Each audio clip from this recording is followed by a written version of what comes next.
Tweed, and this is something we've been doing, I guess, since early in the COVID crisis for our friends, our clients, our product customers, our newsletter subscribers, anybody who has a connection with us at Leading Home Care, is a way to share ideas and insights about what's going on in the industry.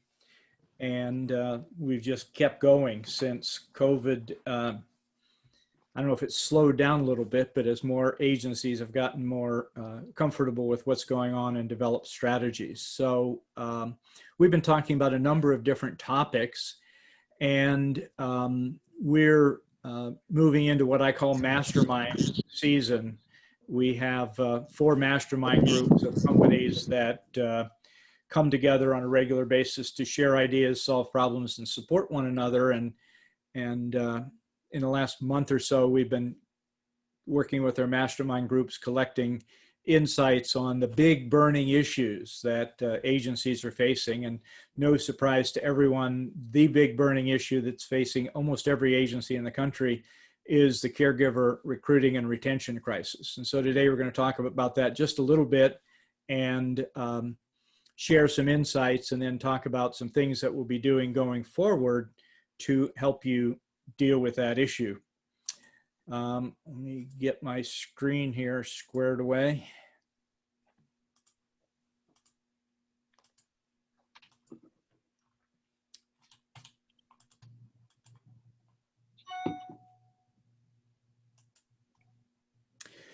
This is a graph that I'm sure most of you have seen if you are participants in the Home Care Pulse benchmarking study, or if you've seen some of the work we've been doing around caregiver recruiting and retention. This is the turnover numbers going all the way back to 2009, when Home Care Pulse started the annual benchmarking study. And so it went from 39.4% turnover to a peak in 2018 of 81.6%. The good news is the turnover number came down a little bit in 2019. This is from the report that just came out a few months ago.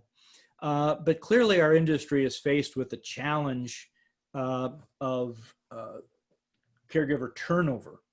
As I mentioned in our conversations with our home care CEO mastermind groups in the last month or so, the number one big burning issue that our members are talking about is the caregiver recruiting and retention issue and how we address that. And we've been really talking about this for several years, going all the way back to 2016 and the Home Care Pulse benchmarking study.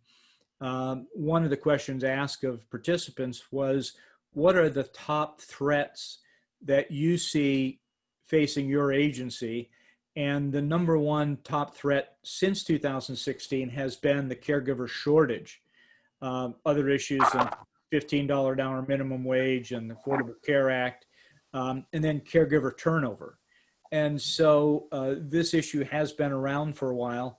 Another interesting anomaly from this same study is that when they asked agency leaders, what's one of the things that sets you apart? Matter of fact, they say, what are the top 3 things?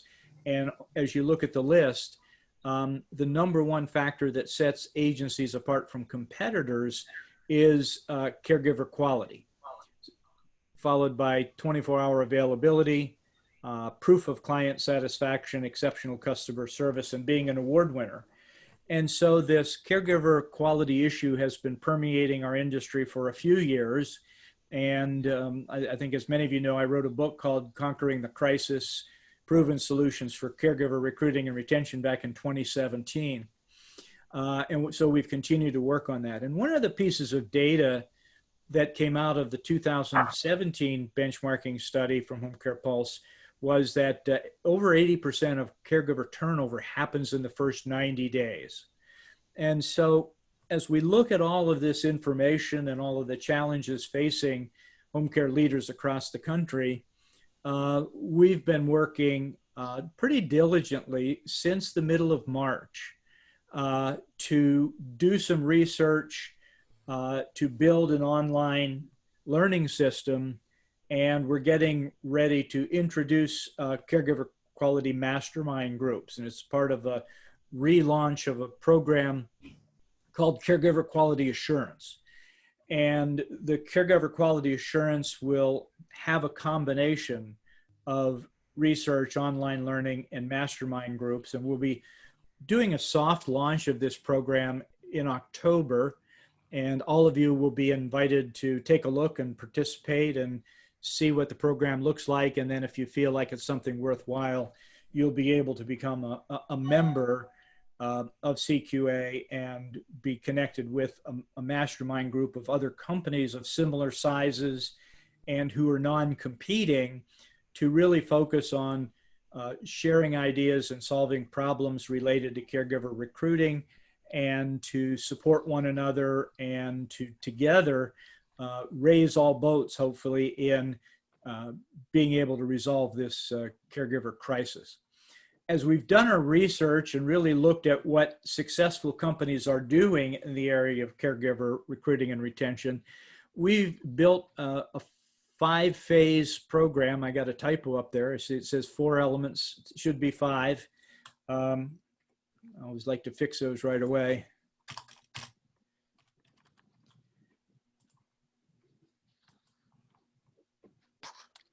Apologize for that. I was working on these slides earlier this afternoon. 5 elements of caregiver quality assurance. The number 1 element is the caregiver quality company culture.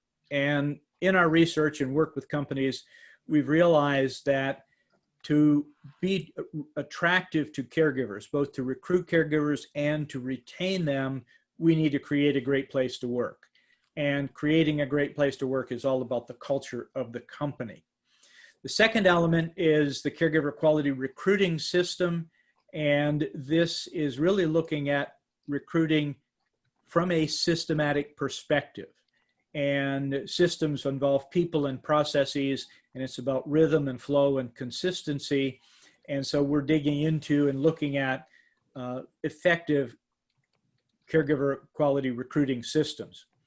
The third element is the caregiver quality selection system. And going all the way back to 2006, we were doing research in recruiting and retention, and we discovered that while recruiting is really important, selection is a real key, because if you have lots of applicants in your funnel, but you don't have a good selection system, then you're hiring people that aren't a good fit for the job or are not a good fit for your company, and they're the ones that turn over in the first 90 days. And then we look at the caregiver quality onboarding system, because we recognize that that caregiver's first day, the first experience they have, your orientation and onboarding process really sets the stage for the rest of their career working with your company. And finally, we have the caregiver quality retention system, and we've been doing a lot of research on retention this year and pulling together some information and some strategies. And we've been working with mastermind members who have tested some of these strategies. And so that will be the 5th element. And so what I'm going to do over the next couple of months is during this office hours time, share with you some of the things that we're uncovering in our work, in our research, and some of the things that we think are going to make a difference. And this is going to be a process. It's not a quick fix. As Jerry said, we got all the answers today. Well, no, not really. But we're getting closer, and we're learning some things, and we're testing some things, and we're finding out. And so today what I want to do is just take a few minutes and share with you some thoughts about creating what we call a culture of attraction and accomplishment.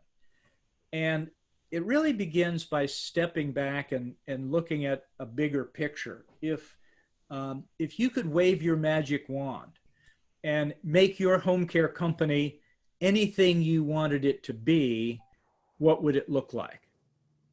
And I've learned in working with many companies over the years that when we have a visionary leader who can see a clear picture of the company that they want to build, then it makes it easier to figure out ways to get there. And whenever I think about this concept of a vision of a highly successful company, I go back to the summer of 19 or I'm sorry, summer of 2015. It was August of 2015, and my wife Elizabeth and I were spending the month in Cape May, New Jersey. We've always loved Cape May. We've been going there for about 25 years. And so this particular summer, we carved out about 5 weeks and we rented a condo and we worked and lived in Cape May. And so I sent a note to a bunch of people that I know in New Jersey and said, we're going to be in your state for a month. There's anything I can do to help you, to talk about anything, whatever, let me know. And I was delighted to get a email from Mark Biotta, who is the founder and CEO, or immediate past CEO. He turned over the reins. I'll tell you about that. But Mark Biotta was the CEO of Biotta Home Healthcare in Moorestown, New Jersey. And Mark has a summer home in Avalon. And so he dropped me a note and said, let's get together for coffee. And so on a Saturday morning, we were in our shorts and flip-flops and polo shirts, and we sat down at Uncle Bill's Pancake House in Avalon, New Jersey. For those of you who know the Jersey Shore, and I know Jerry Ferrillo, you know the Jersey Shore, and you've probably been to Uncle Bill's Pancake House. And so Mark and I sat down, and as soon as he sat down, he handed me this card. It's called the Biotta Way. It's a 4-fold plasticized card the size of a business card. And for the next 3 hours over coffee and pancakes, we talked about what Mark had done over 40 years in growing and building Biotta as the largest privately held family-owned home care company in the country, probably in the world. And he talked to me about what he had done over those years to craft the culture, which they call the Biotta Way. And on this panel, you can see their 3 core values: compassion, excellence, and reliability. And under that, a brief definition or a key result for each value and the key actions or behaviors that go with that value. The other thing that resonated with me as we were talking and as I looked at the card was their statement of vision. And Mark has been a true visionary. And so if I take what he says on there and blow it up, he said, we want to build and maintain a lasting legacy as the world's most compassionate and trusted team of home healthcare professionals. And it was an interesting word that popped out of there when he talked about most compassion. And I think all of us want to be compassionate in home care. Fast forward a couple of years when we were visiting with Mark and his team in their corporate office, and they told us about a book called Compassionomics, which talks about the impact of compassion on healthcare and health systems. So this was not by accident that this word compassion is in their vision statement. And then he went on to talk about the other elements of the Biotta Way. And one of the interesting insights for me was the amount of time, energy, effort, and dollars that Mark and his son, who's now the CEO, and their team have put into crafting the culture.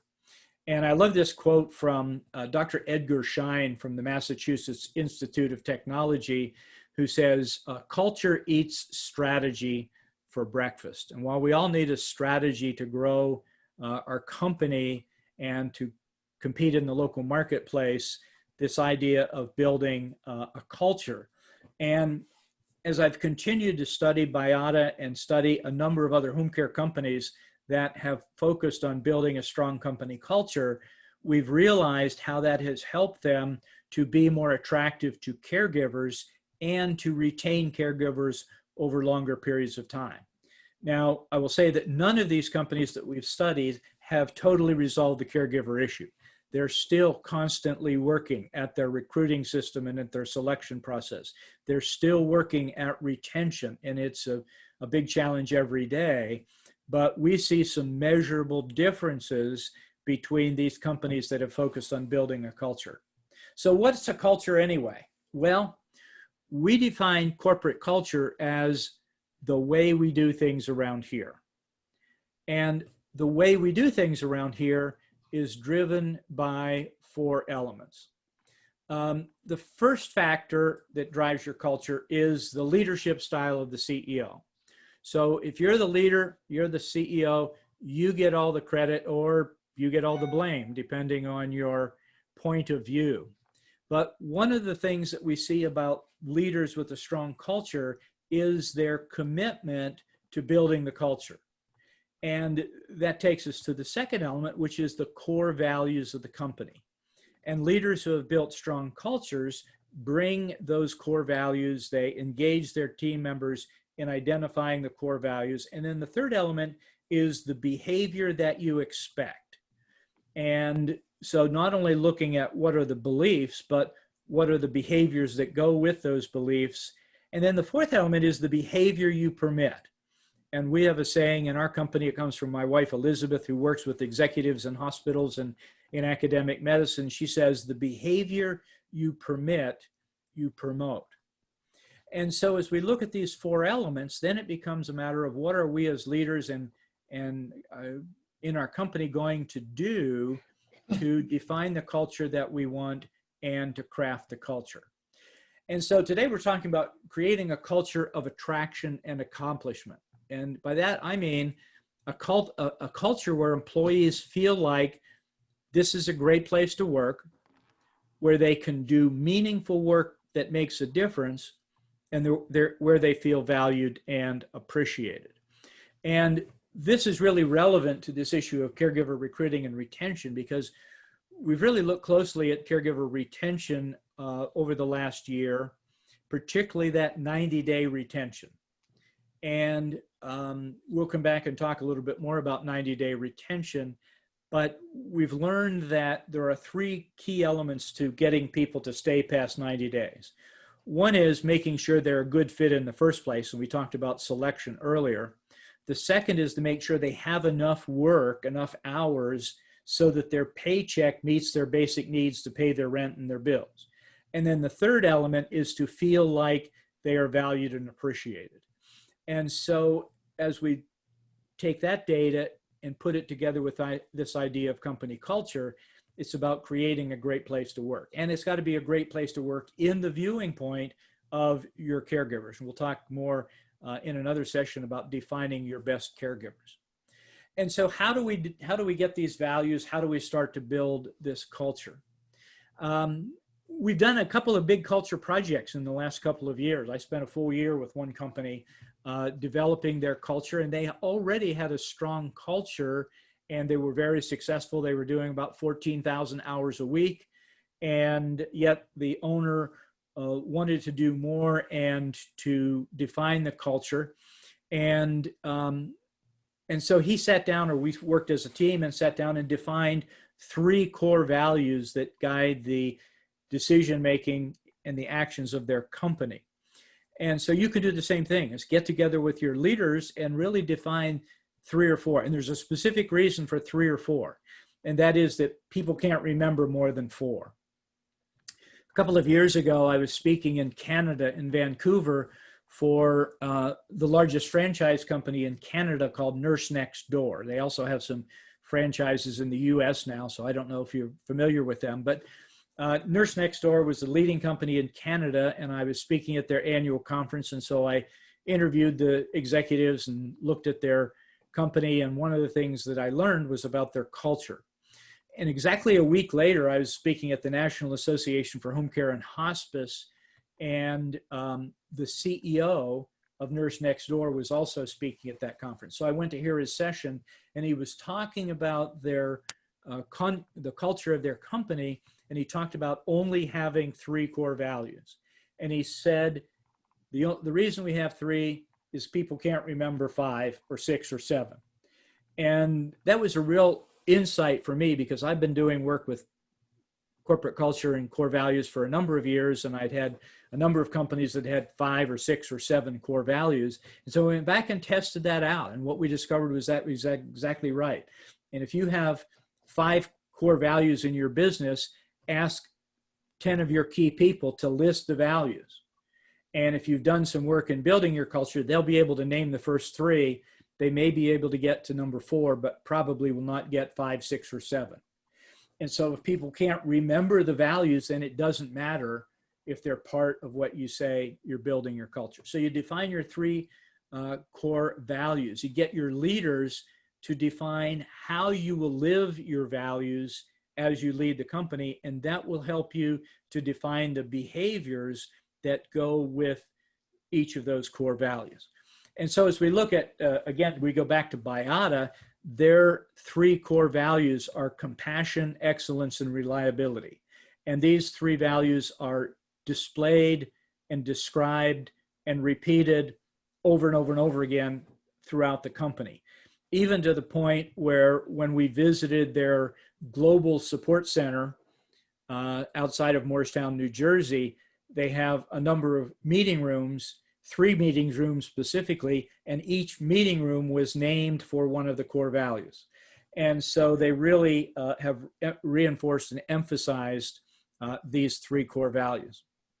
We work with another organization that was part of our mastermind group in New Mexico, in Albuquerque, a company called Footprints. And while they had 5 core values, they had done an exceptional job of inculcating their values and the behaviors into their culture. They had built a great culture.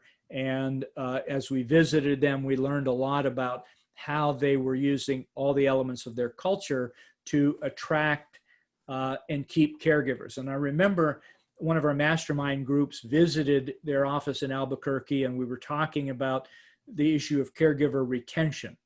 And one of the insights that came from that conversation was the CEO said to us, well, most of our caregivers work 40 hours a week or nearly 40 hours a week. They're full-time. Many of them work more, 45, 50, 60 hours a week. And we have a very generous benefits program. And he talked about the insurance program they offer and the 401k and the paid time off and other benefits they offered. And he made an interesting statement to us. He said, what we learned is that dedicated caregivers who work full-time and have benefits don't quit.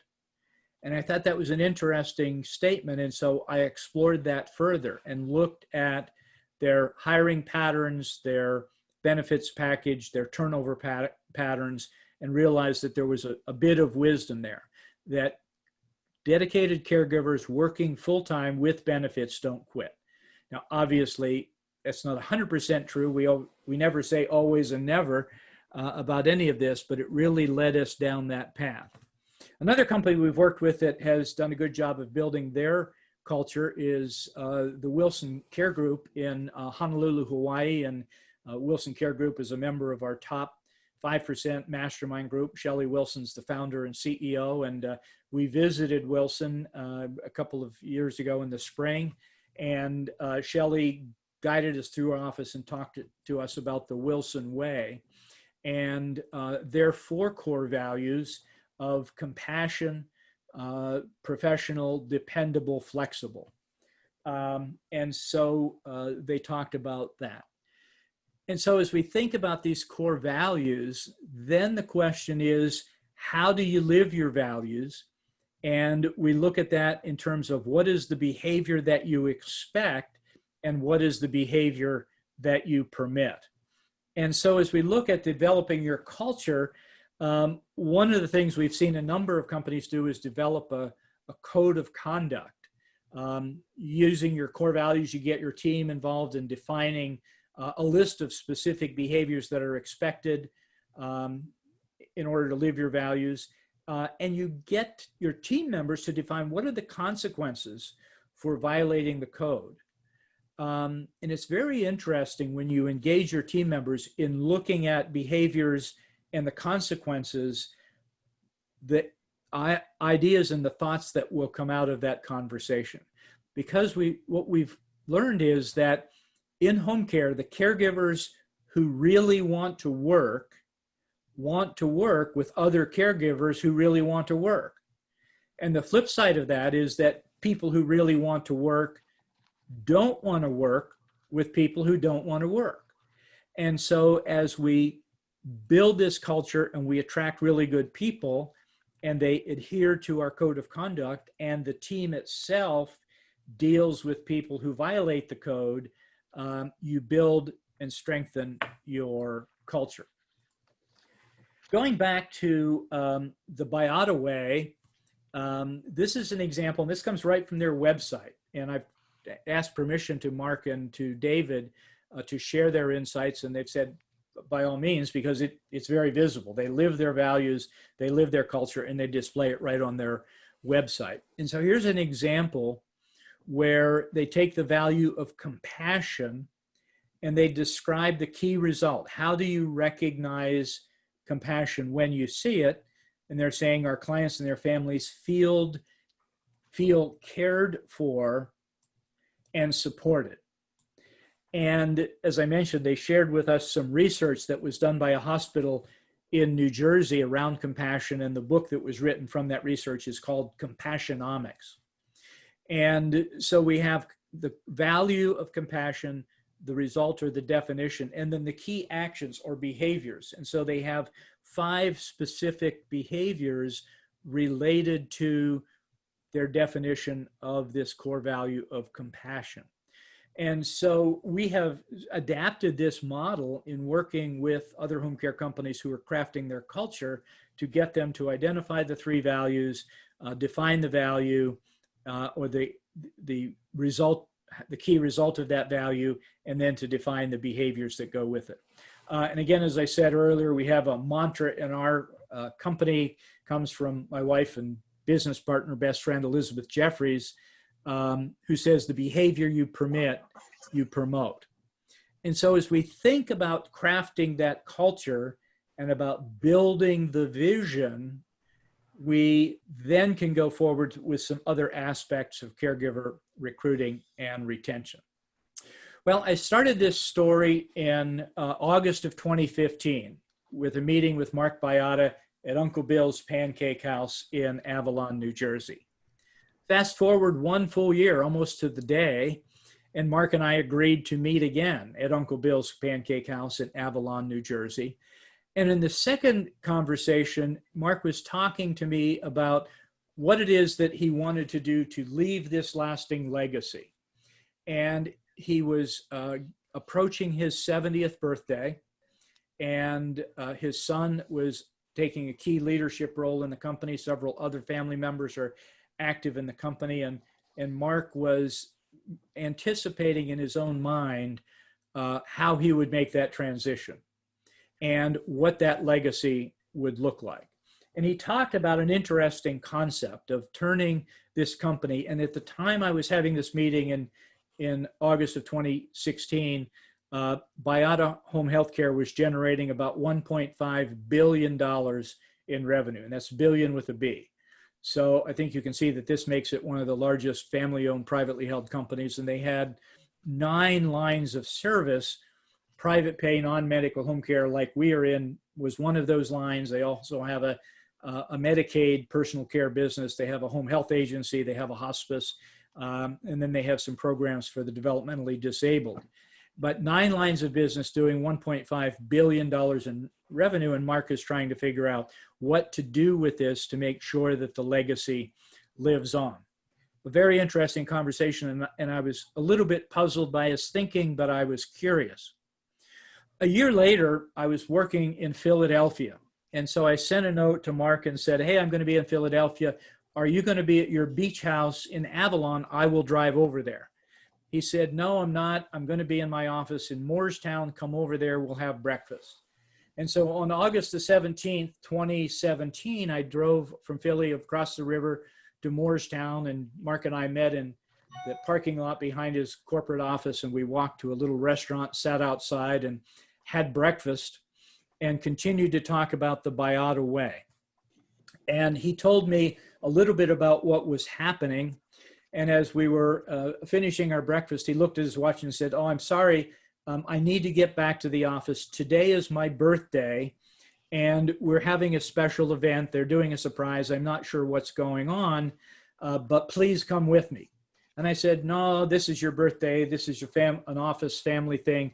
You go. It's been great having breakfast with you. I'll catch you another time. He said, no, come with me. And so I said, okay. And so we walked around the corner to the corporate office, and there was a television news van out there, and there were reporters and photographers and a crowd of people to greet Mark. And we went into the office, and they had balloons, and they had a party set up, and the TV people were in there as well.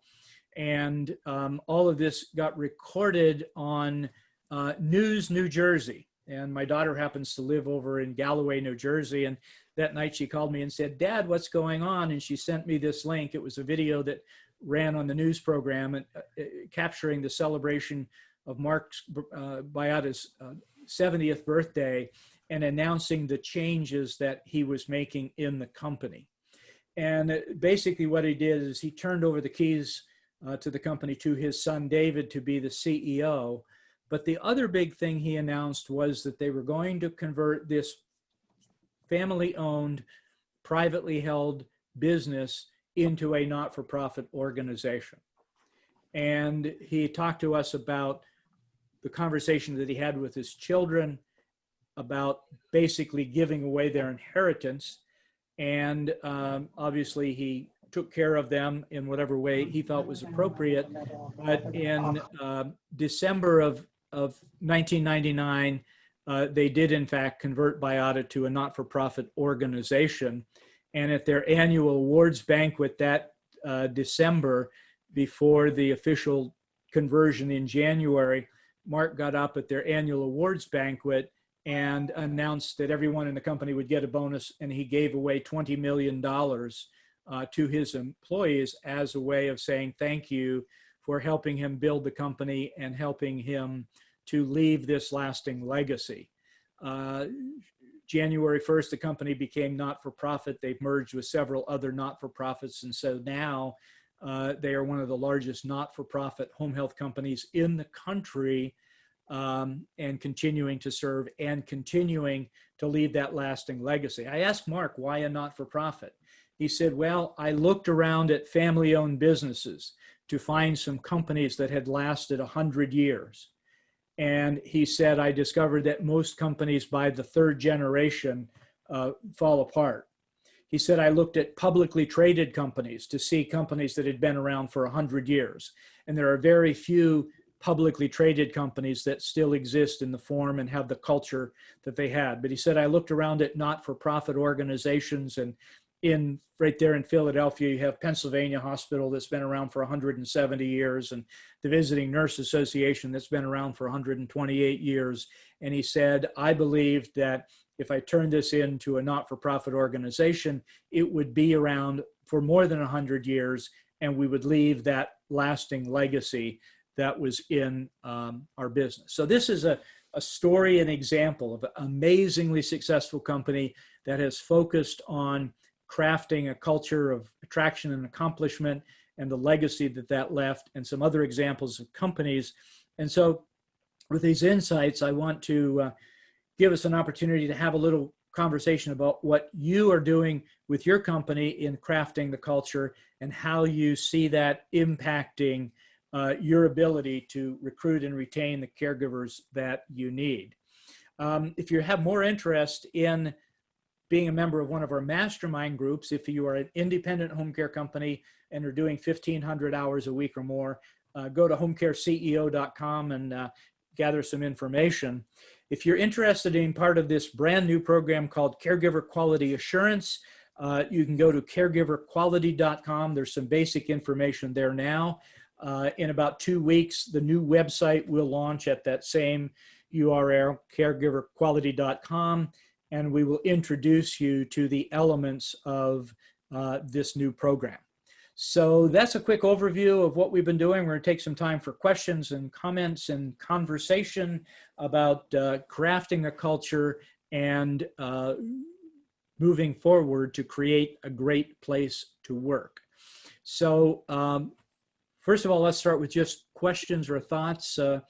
Any of you who have your cameras turned on and want to contribute, want to ask a question, want to give us some thoughts, wave your hand or unmute yourself and tell us what you're thinking.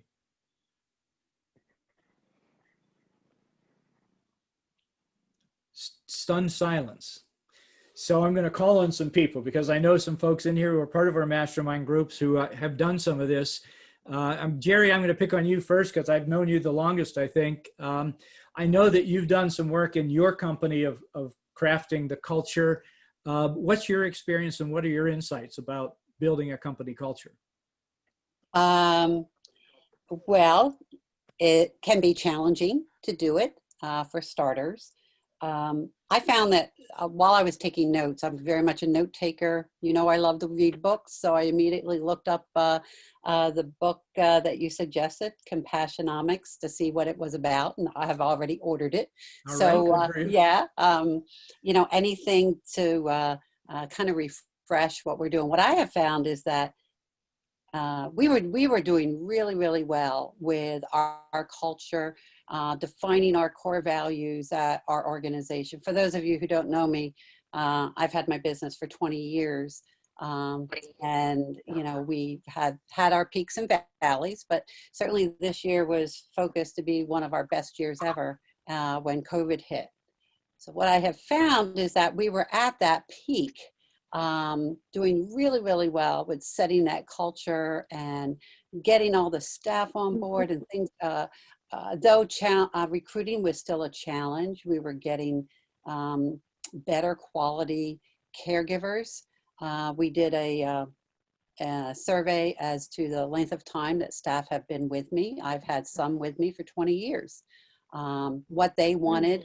It was interesting. The top 3 things that they're interested in is better pay, benefits, and a 401k was what the top 3 things that they were interested in. But what we fell down on is we got so involved in COVID and the day-to-day crises that occurred around there, we began to lose sight of what we were doing with our core values. The setup in our office has changed to focus all on COVID and make sure that people are abiding by that. So down came our signs that we had and our big wall that focused on our core values, and up went COVID. And we see a change that's occurred in the culture, and with people really getting back to those core values. So I've taken a lot of notes on getting back to, now that things have settled down some with COVID, on really getting back to that focus of what we can do internally in maintaining those core values. Very good. Thanks, Jerry. Appreciate that. I'm going to hop out to South Bend, Indiana. My friend Carl Bolson, who's on here, who's also a member of our top 5% mastermind group. And Carl, you and your son have really built an amazing company out there. Tell us a little bit about the kinds of things that you have done around the culture of your company. And I know you're doing a lot with your CNA school and some other things to recruit caregivers. Tell us a little bit about that. Okay, you know, first I just want to comment about Mark Beato, because I was fortunate, as you know, Stephen, to go out and visit with some other mastermind members. I was blown away by it. Mark, you started the company when he's 27 years old. He's 72 today, and quite a visionary. And that culture that Stephen talked about is very strong within that organization. Everybody we talk to, they talk about the Beato way, and I think it really demonstrates how important culture is if you're going to build an organization of that size. You know, many of us don't think about being $1.5 billion in size, and it took, you know, 40 years or more for him to get there. But he was a really amazing individual, and the people with him, his son David and the other people, are really true professionals. From the standpoint of Senior One Care, we've been in business 14 years, and we thought about this from a cultural standpoint right from the very beginning. My background, as some of you know, I was a CPA, a partner in a CPA firm, and we had a very strong culture in that organization. And actually, Stephen, we went about, got the team together, exactly what you talked about here in that organization. And we had to come up with 3 or 4 words that would explain what our organization, that organization was all about. And we came up with the words care, share, invest, and grow. And if you ask anybody today in Crow, which is the name of that firm, what the values of the firm, the core values of the firm, what we're all about, they would say care, share, invest, and grow. And everything that they do in terms of recruiting and onboarding and everything. I mean, they're showing videos and so forth about those 4 words and how important they are. So when we started the company, I just trying to teach my kids what I learned in 40 years in that organization. And I said, if you're in a professional service business, the key is, hiring the right people. And if you can hire the best people, you're going to win the game long term. It's all about people, because you can't separate the person from the service in a service organization. So we came up with 3 words. We sat down at the kitchen table and actually put them in our mission statement. And our 3 values are compassion, they're exceptional, excellence, and dependability. That's the 3 words that we came up with and what we try, to live by. And again, as you mentioned, Stephen, we have a school, CNA school, where we basically train CNAs, and we try to cherry pick the best ones. And what we found is that does give us an opportunity by working with them for a month to know who is better than somebody else, answering an Indeed ad. And as a result, the turnover on those people that we hire from the school, because we do hire outside the school too, but those people, the retention rate, is much, much higher. We still got a lot of work to do. The comment about what behaviors do you expect and what do you permit and what's the consequences. As we've grown very quickly, and there's issues that pop up, and we probably need to do more to think about that and revisit it and say, hey, some of these people that are in that 90-day period, there were probably recruiting mistakes to start with, and we're not going to change them. We probably ought to get rid of them quicker and make those decisions. But we're working on trying to improve the onboarding process to get that, particularly in this COVID environment, because we have less contact with people in person. We're doing a lot, visually, but we are in person in some of those. In fact, we had an orientation session yesterday. So we're looking at improving that to hopefully be able to instill the core values that we have, which we could do when we were in person a lot easier than you can, in video, because they're not seeing us in person as much. That bothers us. Carl, you made a really important statement a moment ago. You talked about the retention of the students coming from your CNA school compared to the retention of people coming from a LinkedIn ad. And I know you do a lot with numbers and track things. Tell me a little bit more about the turnover from online job boards like LinkedIn compared to your people who go through your school. The LinkedIn is going to be 50% plus probably. The school, we've tracked it from time to time, and the school is going to run in the 25 to 30% range. Okay. And again, the reason for that, Stephen, is that they're in a school basically for a week. Then they go out in clinicals. We're with them for 2 weeks in a nursing home watching them. Then they come back in for a review before they're tested. So we get to see them for a month. And we see how they interact with people. We see their personalities. We know the kind of person, or we have a pretty good idea. I mean, there's some of those that don't work out either, but the chances of those people working out after you've been with them for a month, it's almost like having them as an intern. You're gonna make better decisions relative to hiring. And that's a really important point. And we're going to dig into that further. Next month, we're going to talk about the caregiver quality recruiting system, and what I call the 3-pronged approach to recruiting. Because what I've seen across the industry is how many companies have focused their recruiting efforts in the online world of Indeed.com and Facebook and LinkedIn and all the other online job boards, because it's easier and probably less expensive. And yet all the data show, and we have data from 3 different sources that show that the highest turnover of new caregivers are the people that come to you through those online job boards.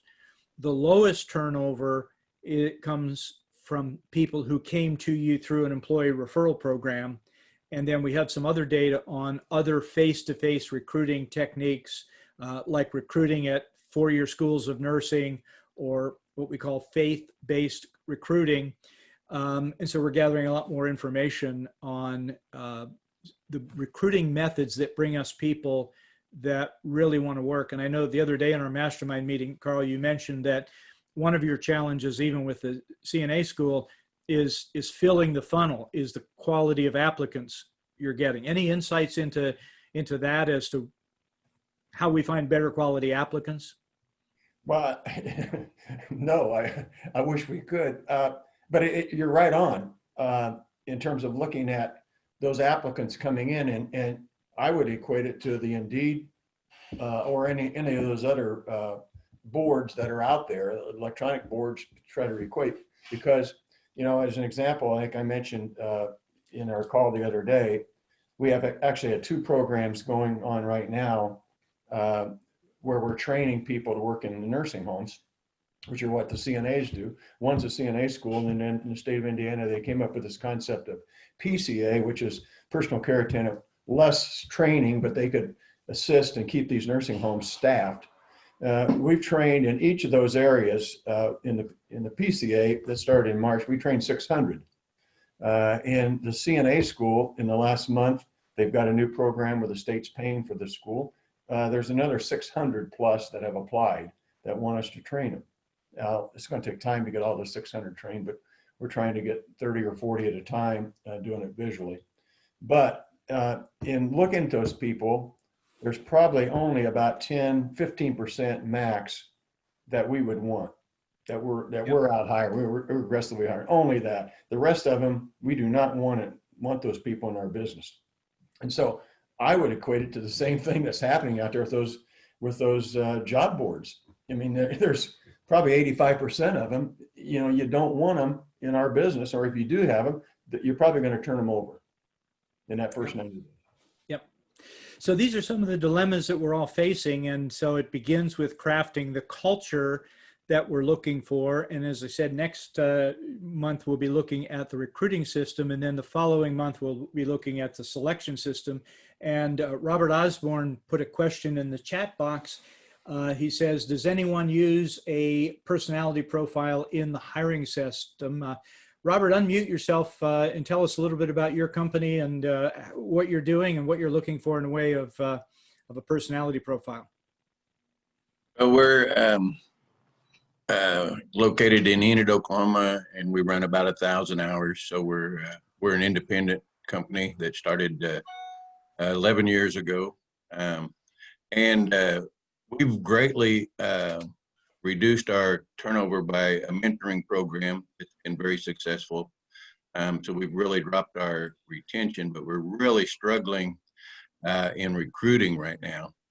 And we've been looking at the possibility of adding some kind of personality profile, you know, in the hiring process.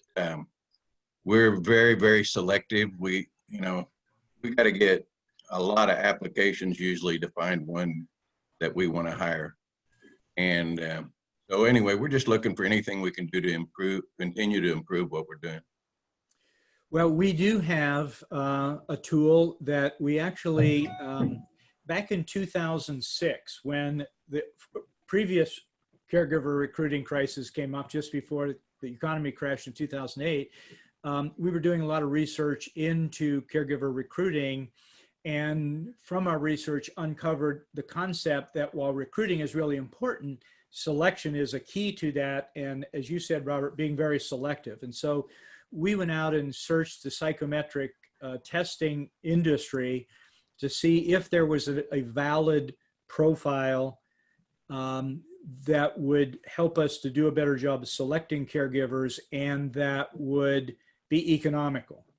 My wife Liz and I have used executive assessments for years, and we believe in them, and a number of our home care companies use them for selecting office team members and leaders, but the price point was too high for using for caregiver. And so we went out and looked around, and we did find an assessment, and we launched a program back then called Caregiver Quality Assurance that just focused on the assessment. And for about a decade, we had several hundred companies using that assessment on a regular basis. and then they changed the assessment. And with the changes in the industry, what we were hearing from companies was that it was harder and harder to accurately predict which caregivers would last longer and would be more reliable. And so we still have the assessment, it's still available, and we're actually going to roll it out again as part of Caregiver Quality Assurance. But we had sort of backed off promoting the assessment because there are other things we were working on. So I'll be happy to, Robert, to send you a link. You can take a look at the assessment, see how it fits, and know that we're going to build that back into the caregiver quality selection system as an option, not a mandatory part. Sharon Morris, you've used the caregiver quality assessment for a number of years. Do you have some thoughts that might be helpful to Robert? Hey, yeah, thank you. You know, what I find, and you and Jill have to re-educate me and my team every couple of years on it just to make sure we're reading it correctly and gaining insights. But what I find incredibly helpful are many of the questions that it suggests that we ask. So our process is that telephone interview first after they've done their online application. And then I send them the instructions for this assessment that Stephen's talking about. And it often helps shape questions that we use during that in-person interview. I don't necessarily, read those questions verbatim, but it really is helpful to delve a little bit deeper into their decision-making in certain situations, their propensity to make excuses, maybe for that tell you, okay, this is just not somebody who's going to show up tomorrow for work, and it took me a long time to trust that tool, but I have found that more often than not, when I ignore red flags that it raises, I end up paying the price for ignoring those red flags. So it doesn't tell me, yes, absolutely hire this person. No, absolutely don't hire this person. But when you sort of get a comfort level with it, it surprises me how valuable I find that kind of tool. Good, thank you, Sharon. And you make a great point there. And Robert, that's one of the things we ran into is that when crunch time came, the owners of companies that had subscribed to the caregiver quality assessment tool liked the principles of it, but their recruiters were the ones who were actually using it on a day-to-day basis. And as Sharon said, the tool would put up a red flag about a candidate, but the recruiter really needed somebody to fill that shift 2 days from now. And so instead of paying attention to the red flag, they hired the person anyway, and then they didn't work out. And then they came back and said, well, what's wrong with this assessment? Well, what's wrong with it is you didn't use the information that it presented to you. And so we ran into a lot of that. So there are some longtime loyal folks like Sharon who have figured out that the assessment tool really is helpful. And again, this goes back to what we'll be talking about in future sessions. We talk about the recruiting system and then the selection system. And there's no one right answer, but there's an answer that's right for you to build a system that is repeatable and that is consistent and that you measure the results. And we need to adapt it and adjust it from time to time to reflect the changes in the local community or the changes in our company or the changes in the workforce that's available, but refining that system. So that's some of the things we'll be working on going forward. Ralph Fern is with us from Phoenix. Ralph, good to see you again. I know you and your brother have had your company for a long, long time. Tell us a little bit about the cultural things that you all have done. Thanks. I'm going to have to make it short because I've got another meeting after this. Okay. I'm going to be meeting at the Lobster House. Oh, okay. That's good. You know where that is? I do. Yes. Okay. You hit me in the heart when you started talking about Cape May, and we've spent about 10 summers out there. So thank you. Very good. Yeah, I've got to make it short because I'm going to get on on another Zoom. But first off, I think like Carl had mentioned that he worked for another company and they provided him with great steps on how to move forward with culture. And for me, I came from the retail world. I was with Levi Strauss and Company. And the one thing that I remember is that whenever I was in a large group or going on a plane, on a flight to Cape May, I couldn't wait for somebody to ask me, where do you work? What do you do? And I couldn't wait to tell them who I worked for, because it was a great company with a great culture that cared about people, that wanted to make a difference, that empowered you to be the best that you could be, and gave you the tools and the information like what you're providing, Stephen. It all helps us to move the bar and be the best that we can be. And that's the one thing that my brother and myself, we wanted to make a difference and give people hope. And when it comes to caregivers, I think we all know that they run to their own tune. They dance to their own tune. You need to try to understand and get into their shoes. And I know you've mentioned this a number of times, that you've got to be respectful. It's all about respect. I remember my mom once telling us, always do the right thing. And that's what we live by. When you talk about having core values, it's respect, it's giving back, it's doing always the right things. And that's what we try to do at Home Watch. When it comes to caregivers, we always want to try to give them the support they need. We recognize that they live differently than we do. And if we can help them make their lives better and show that we care. Whenever a caregiver comes into our office, we give them a high five.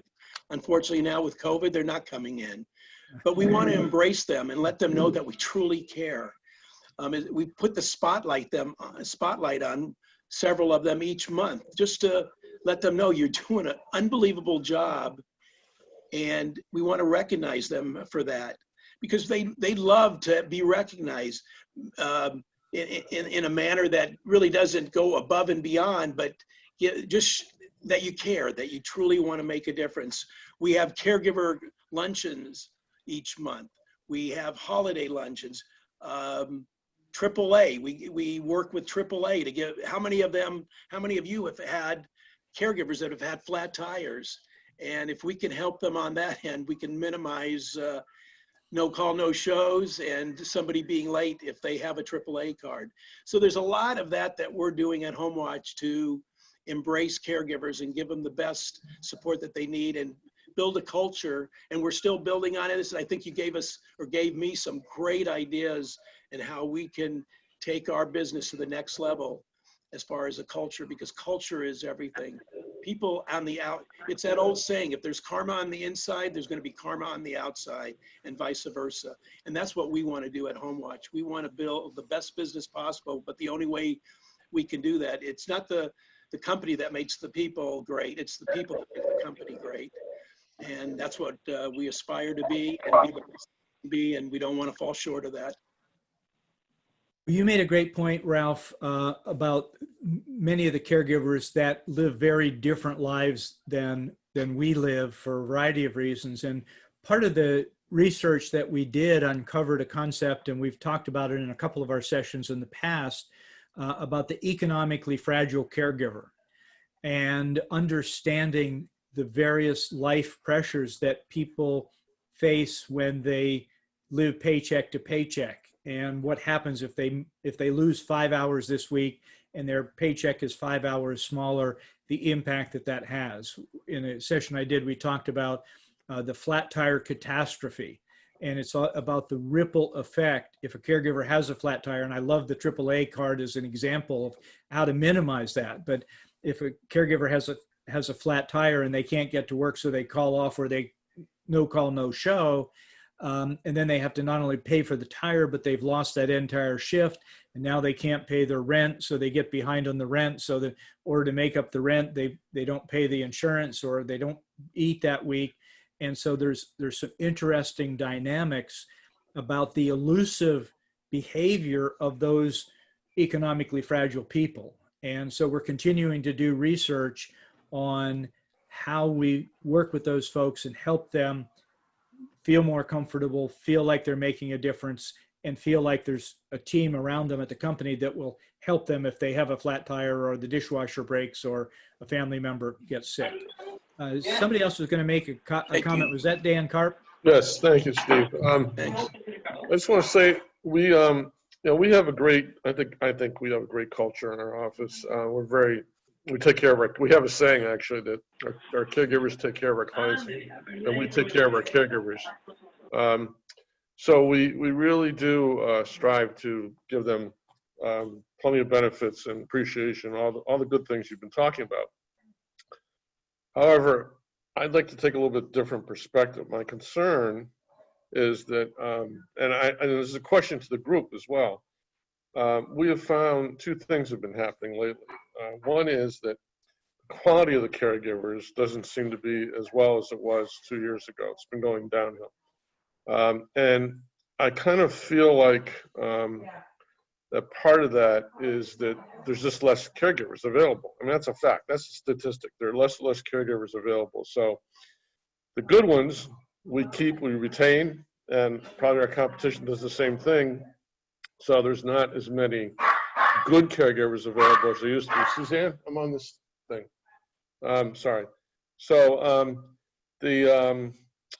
so one of the things we've been running into recently, and this is my question to the group, when we had the $600 stimulus activity, we noticed a severe downturn in caregivers that were available to work or to hire. Even current caregivers that I'm trying to get them to give us hours. The $300 stimulus isn't as bad, but we know it's having an effect. And my question is, are other people experiencing that situation? And also, do they find that the pool of caregivers is just harder and harder, and that pool is kind of drying up, and we're seeing the effects of that?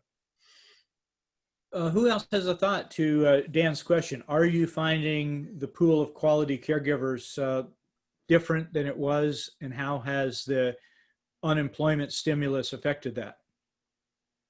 Sharon?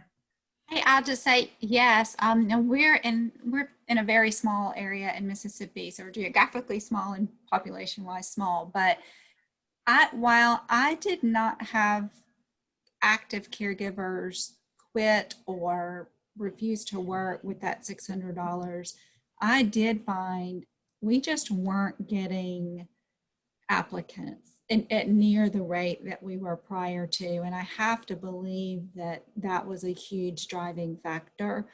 I will say in about the last 7 to 10 days, I'm seeing that loosen up a bit. Probably in your state unemployment has the requirement that you have to look for work. That may have been waived during that $600 time. I've been a little bit confused on that myself, but I would notice that folks might do that first little, I'm looking for work, unemployment office thing they have to do, but they wouldn't return a phone call, wouldn't follow up in any way. That is loosening up slightly in the last 7 to 10 days, I think. I'm not sure that the quality is changing yet, but I'm getting that little bit more response. I understand the $300 stimulus, I think, just started just recently. So they may not even be getting that yet. I'm a little confused on that myself. Yeah. And there was some match, and of course, Mississippi didn't have 2 damn nickels to rub together to match anything. Anyone else have a comment about the unemployment compensation and how that's affected? Jerry?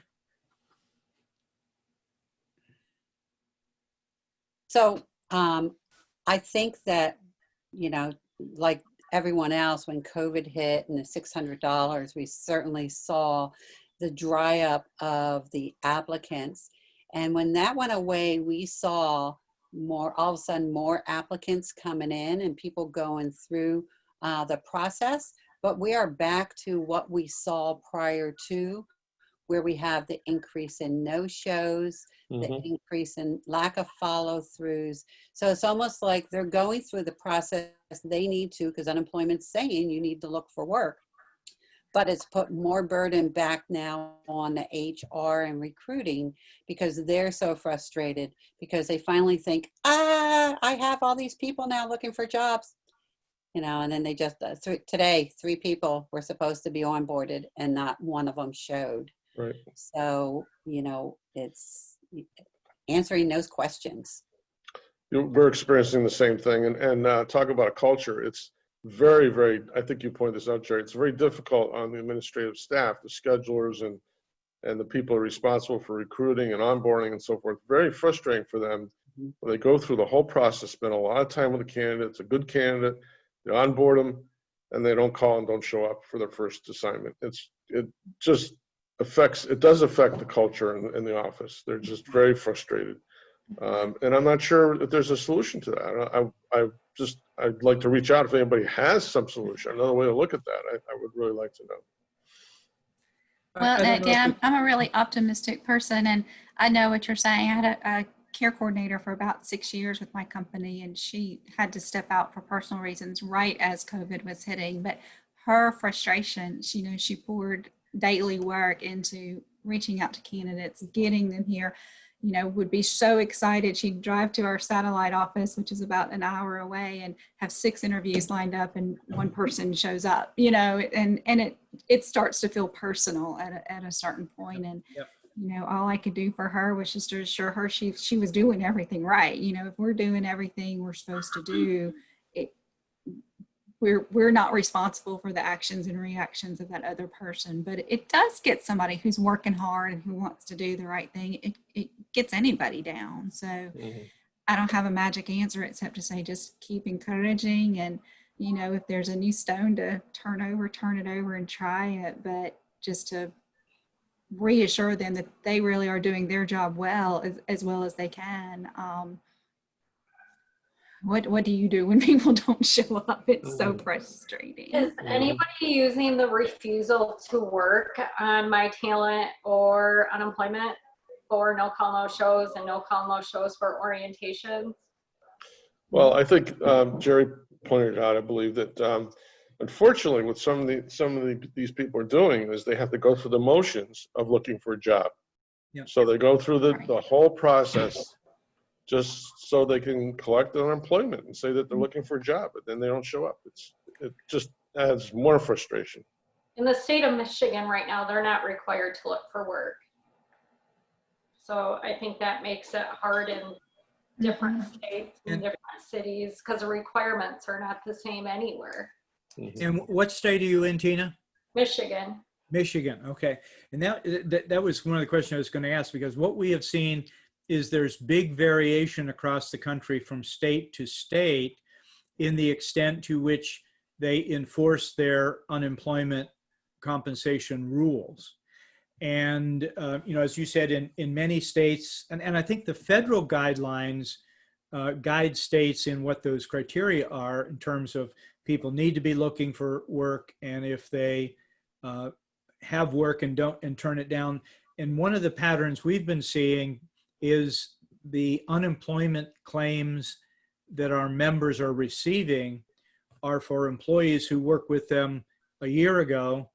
They've worked for 3 other employers in the meantime, and they've used up the unemployment for those 3 employers, and now it gets back to your company. And you say, well, wait a minute, I've got work for them. Send them over. And that's when they sort of cut and run. And the unemployment comp people may or may not be enforcing the rules. We are getting calls from the court rulings for them to petition. So I think they are working on cases. Are they? Our area. Yeah. Okay. And I think just probably, I know our state, our system and our unemployment system itself is so antiquated. And I mean, computers, processes, all of that, and understaffed and under-resourced. And when this hit, it was just not possible to ramp up in any meaningful way to handle the influx that they got. So I think you're right, Tina. I think they probably were drinking from a fire hose for a long time and doing the best they could do with the resources they had, but missing a whole lot. I got one notice today that they've gone back, and it was an employee who worked and then didn't work, and she's like, no, they want me to pay back some of this unemployment I got. You need to call them. I'm like, no, I don't need to call them. You need to give them your pay stubs. But so they may be starting to catch up with a little bit of that too. But Yeah, I think that's a good point. The unemployment people were really overwhelmed there for a while with a huge influx of claims being filed. And so they were just processing claims and sending checks and then going back later to check on it. So interesting dilemma. Well, Stephen, one of the things that maybe the group ought to look at just occurred to me, in the CARES Act, there are a lot of dollars given to the states for training because they want to get these people off of unemployment. Right. And I know in Indiana, they got $50 million and they got to use it by the end of the year. I just got a message today. They got another 25 million. So they got $75 million to give to businesses. And in our case, an individual could apply for a school or a company could apply. And so we're doing both with our school. But it might be something that everyone ought to look at because what you can do, what we're doing basically is advertising. All it is 40, in the Indiana's case, you have to do 40 hours of training. You can do your own training. There's 40 hours that could lead to a certificate. And of course, the CNA is a recognized certificate, but you might want to check with your states because I'm amazed the number of companies that we deal with here have no idea about it, that opportunity is sitting there. So, if Indiana got $75 million, there's all these other states got a lot of money too. And I'd look into it because you might be able to advertise for free training if you come on board with us.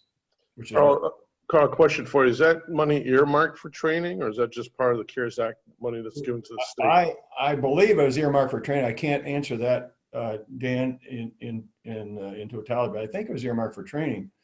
At least I think it's earmarked for certain things like training, whether, the Indiana made a decision, hey, we're going to put this money in this.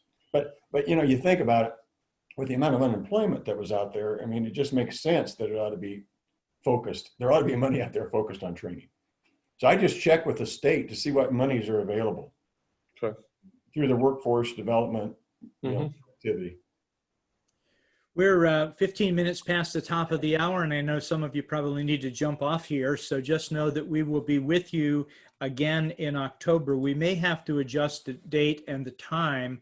Right now, we're scheduled for Thursday, October the 22nd at 4 p.m. Eastern. However, our top 7% mastermind group is scheduling their fall meeting, and it looks like those are the dates they have picked. And so we'll have to adjust the time and date for this meeting.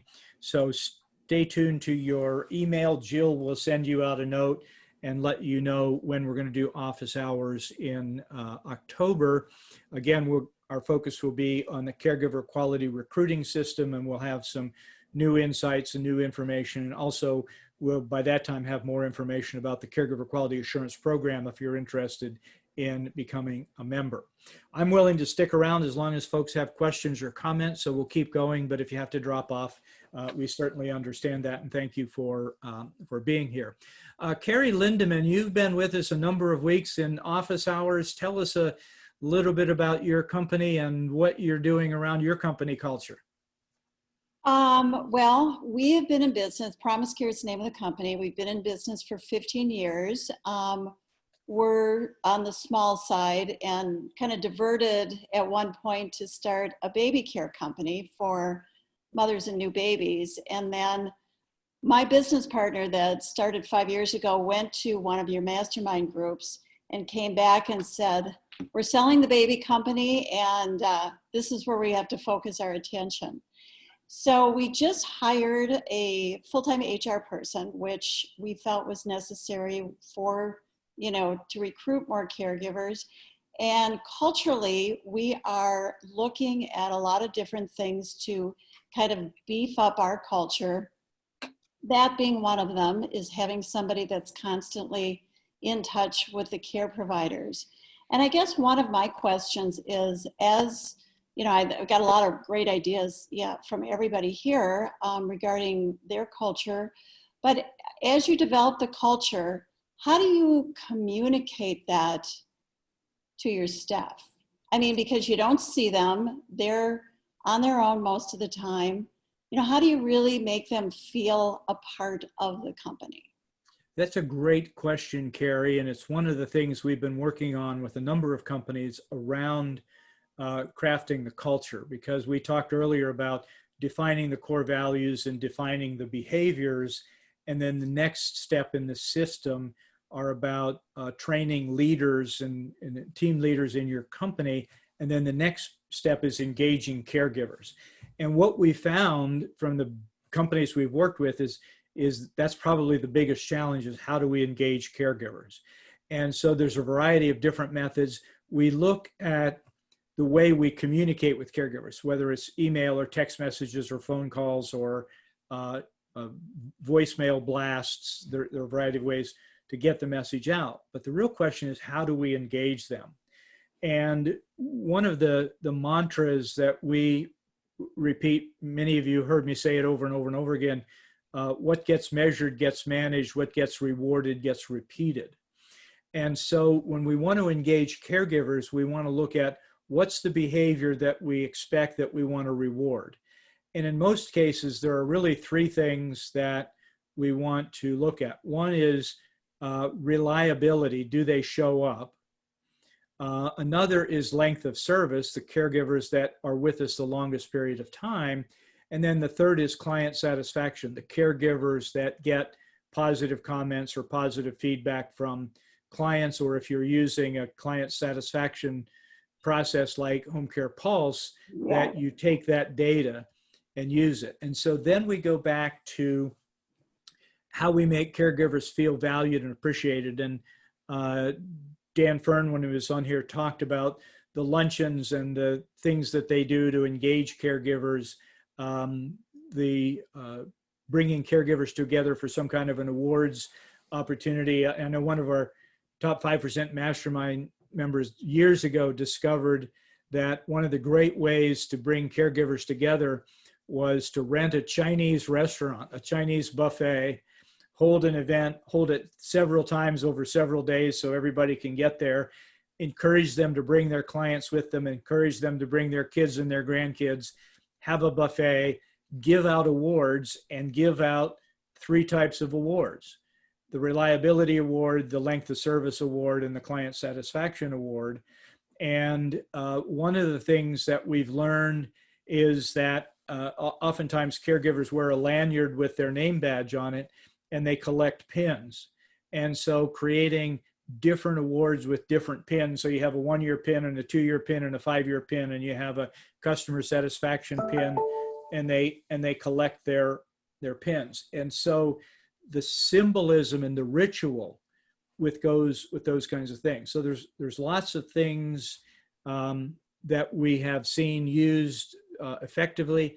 Still, engaging caregivers is the hardest part. And so during the fifth element, the caregiver quality retention system, we'll talk a lot about engaging caregivers, but also in the modules, in the learning modules for our online learning system, there's several modules on caregiver engagement, on communicating your company culture, your values, and on reinforcing and promoting your company culture. So we'll introduce you to that as soon as that's ready to go, and you and your team members can take a look at those learning modules. Thank you. It's great ideas.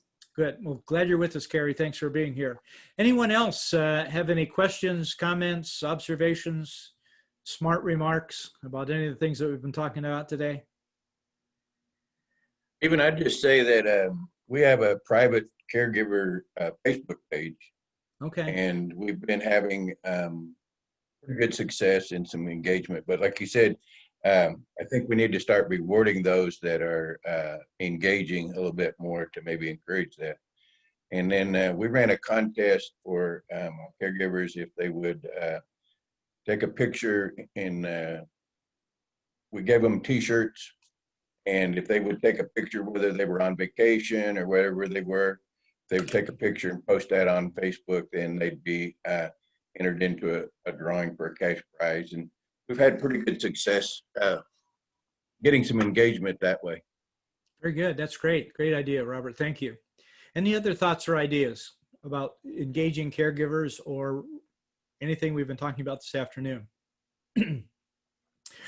All right. Well, thank you for being with us. We're headed toward the bottom of the hour. We've been on here an hour and 20 minutes and great conversation, good ideas.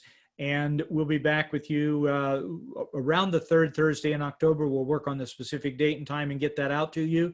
In the meantime, if you have any questions about any of the things that we've talked about, feel free to email us, Stephen@leadinghomecare.com or Jill@leadinghomecare.com.